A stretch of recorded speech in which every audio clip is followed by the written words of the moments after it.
યાત્રાધામ ડાકોરમાં ભ્રષ્ટાચાર અને સુવિધાઓના અભાવના આક્ષેપોની વચ્ચે સામાજિક કાર્યકર શાંતિલાલ પટેલે 15 ઓગસ્ટથી રણછોડરાય મંદિરના મુખ્ય દરવાજા સામે આમરણાંત ઉપવાસ શરૂ કર્યા। વિકાસ કામોમાં ગેરરીતિ અંગે મામલતદાર, ટીડીયુ અને કલેક્ટરને રજૂઆત છતાં કોઈ જ કાર્યવાહી ન થઈ હોવાનો આક્ષેપ છે। બસ સ્ટેન્ડથી મંદિર સુધી શૌચાલય કાર્યરત નથી।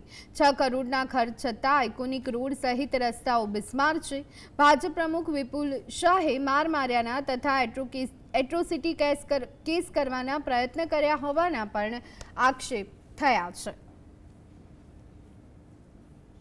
આ વિકાસના કામો માટે વારંવાર મેં ગામ રખિયાલ માહિતી એક્ટ પ્રમાણે માહિતી માગી તો ના આપી, ત્યાર પછી આગરવાની ના આપી અને બોર્ડ નથી બન્યા અને બે જ ગામનું સર્વે કર્યો, હું એમને 2 લાખ થઈ ગયા તો ઠાસરા તાલુકામાં 100 બોર્ડ થઈ ગયા હોય તો 1 કરોડ થાય તો આ ભ્રષ્ટાચાર શું શાંતિલાલ લઈ જાય છે? એની બાબતમાં વારંવારની રજૂઆત ગાંધીનગર કરી, કલેક્ટરને કરી, ડીડીઓ શ્રીને કરી, પણ એનું પરિણામ શૂન્ય આવ્યું।